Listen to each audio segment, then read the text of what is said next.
Biasanya apa sih yang paling bikin kita kesel kalau melihat proyek gorong-gorong di akhir tahun? Macet yang nggak masuk akal, debu yang bikin rumah kotor, atau omset usaha yang turun karena akses jalan ditutup.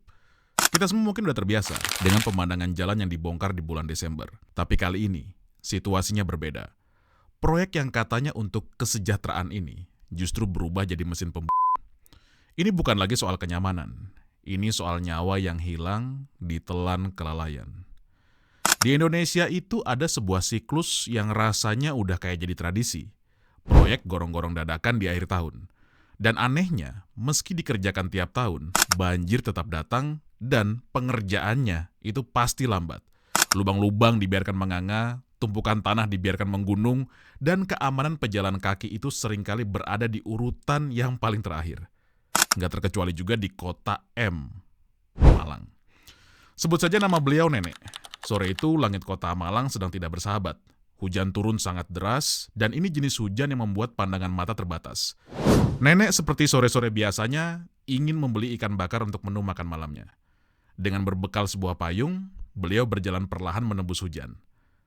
Di warung ikan bakar, semuanya tampak normal. Saksi mata sebut saja Ibu M, melihat nenek memesan ikan, membayar, dan bersiap untuk pulang. Nggak ada firasat buruk, nggak ada tanda-tanda aneh, dan sampai akhirnya nenek melangkah untuk menyeberang jalan. Ketika nenek menyeberang jalan dan tiba-tiba biur, dalam sekejap mata sosok nenek hilang dari pandangan. Mari kita bayangkan situasinya. Hujan deras membuat debit air meluap hingga menutupi permukaan jalan.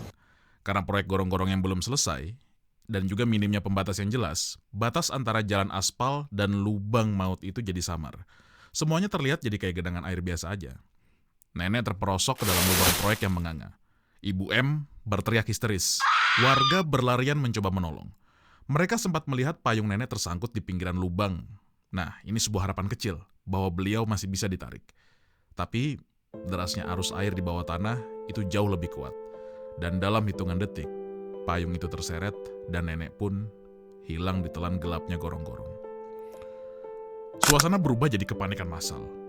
Tim SAR dikerahkan ke lokasi dan selama 2,5 jam pencarian itu terasa seperti selamanya. Warga, petugas menyisir aliran air, tapi sayangnya mukjizat tidak terjadi hari itu. Nenek ditemukan dalam kondisi sudah tidak bernyawa. Ikan bakar yang beliau beli dengan penuh semangat tidak pernah sampai ke meja makan. Setelah tragedi ini viral, wali kota langsung turun tangan. Beliau memberikan instruksi agar cucu almarhumah dibebaskan dari seluruh biaya pendidikan hingga lulus. Proyek pun langsung dievaluasi. Pengamanan di lubang-lubang terbuka juga mendadak diperketat. Tapi pertanyaan sederhananya, kenapa harus ada nyawa yang melayang dulu, baru ada gerakan? Kenapa standar keamanan baru diperhatikan setelah ada tangisan keluarga korban? Dan apakah biaya pendidikan gratis itu sebanding dengan hilangnya seorang nenek?